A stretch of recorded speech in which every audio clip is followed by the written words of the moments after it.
Okay, guys, today we are going to talk about inflammation. There are two types of inflammation. We'll call it chronic inflammation, which is a long, slow inflammation process, and there's acute inflammation. Acute inflammation is like if I twist my ankle, it's going to swell up if I'm playing basketball, and I'm not going to be able to put my shoe on. I'm going to have to ice it and elevate it and all that jazz. So anyway, we're not concerned about acute inflammation. What we want to talk about is chronic low-grade inflammation. This is what I see coming into the clinic all the time.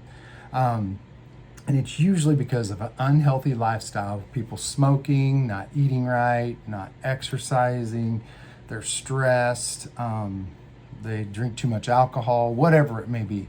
It's a combination of all those factors. And they come to me and they're about 40. Let's just say they're about 40 years old. And they're like, well, it never happened to me before. Well, I tell them, you weren't 40 before. You were 25 and you could get away with doing that stuff. Now you're 40, 45, 50, whatever age, and those genes get turned on. And when those genes get turned on, they're like, hey, we've had enough of it. We're not doing this anymore. And that's when you have problems. So chronic low-grade inflammation be examples of, like, you'll have an autoimmune disease, you'll have thyroid issues, you'll have irritable bowel syndrome, you'll have rheumatoid arthritis, you'll have chronic fatigue syndrome, fibromyalgia. You'll get inflammation, you'll have brain fog, you'll have skin conditions, things like that. And they kind of sneak up on you. It's not like just one day you wake up and all of a sudden you're tired. It's been gradually going on. And now it's just a point where you're like, I've got to address this or I'm going to lose my job, or I can't concentrate. I'm embarrassed because I forget things all the time, or whatever your inflammation is, whether it's affecting your brain or your GI system. I mean, I treat people who have to go to the bathroom 7 to 8 times a day. That's not normal, and they have diarrhea. So that's not normal. That is inflamed GI. So when you go to your doctor, what they're probably going to do, they do run inflammation markers. They'll look at homocysteine levels. Homocysteine level, that's something they check in the blood. And if you have high homocysteine levels, they're going to be concerned about your heart. It can be dementia, and it can lead to stroke. So those high homocysteine levels will do that, and they'll look at that, and that's a concern. But really, what causes high homocysteine levels? Well, what causes it is vitamins B6, B9, and B12 deficiency. B9, otherwise known as folate. So, but the doctor typically doesn't tell you to go home and take supplements that have that in it, or he doesn't say, well, go eat a lot of leafy greens, and fruits and vegetables that have that in it. They typically give you a pill for that. And then that causes more vitamin deficiency, whether it's B vitamins or whatever. So I'm just trying to get this information out there because I see this people chasing their tail all the time with this, and half of it's the meds they're on. So, and then we do research on the meds.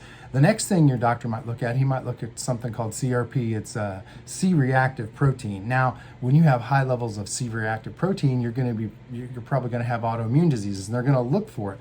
But here's the thing. You can get to the inflammation way before that. So if you have high levels of C-reactive protein, you've probably been having these problems for years, okay? So here's what's going to happen. You're going to be prone to autoimmune disease. You're going to be prone to like RA, lupus, bowel issues like Crohn's, ulcerative colitis. And then what helps with C-reactive protein? Well, that's the lifestyle things we talked about. That's the exercise. That's the diet. That's the supplementation, things like that.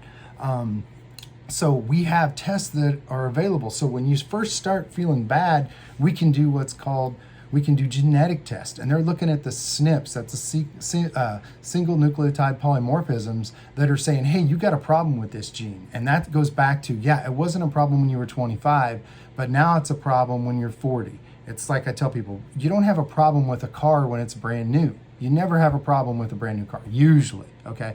So, but then it's 10 years old and you're going, oh my gosh, I can't believe the air conditioner went out. Well, yeah, it went out. I mean, come on.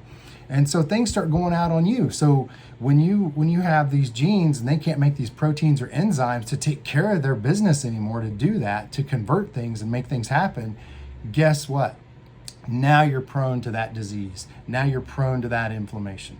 So we can do that. We also look at predictive antibodies. So predictive antibodies are great because they can come in and tell you where the problem is. If you see an antibody in that area, guess what? That means you got a problem. Your body's attacking it. We can get to that 5 to 10 years before you go and walk into your doctor with all these symptoms and then have a disease. So predictive antibodies can show up 5 to 10 years before. Okay, so I'm just letting you know there are tests out there. Now your doctor's not going to run them. He's going to run these ones. He's going to look at homocysteine and CRP, but that's like a manual transmission. That's looking at they don't even make manuals anymore hardly.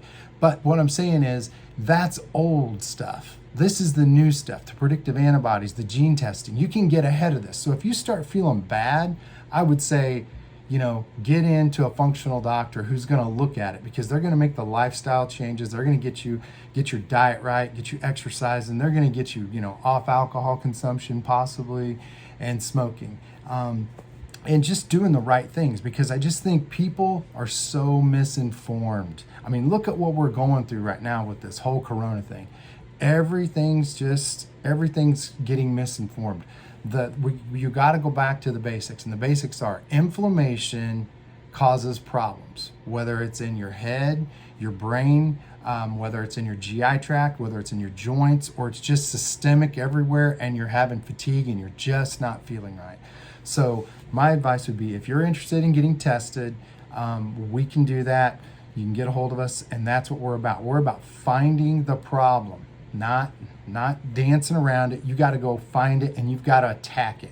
So I've never known anyone who had a terrific body that didn't put a lot of time into working out. Okay. Now, some people will say, well, I don't have the time. Well, you know what? I'll tell you this, when your health fails you, because I see it happen to people, then you'll have the time. You'll make time. So I'm not trying to scold everybody or anything like that, but I'm just telling you, just make the time now before it's too late. I see it all the time with patients, and they suffer with this for years. So if you're interested in getting looked at or having a health assessment, please reach out to us and contact us, and we're more than happy to help you. Okay, I hope this information was helpful. And if you have any questions or anything you want me to talk about in the future, please let us know. Thank you.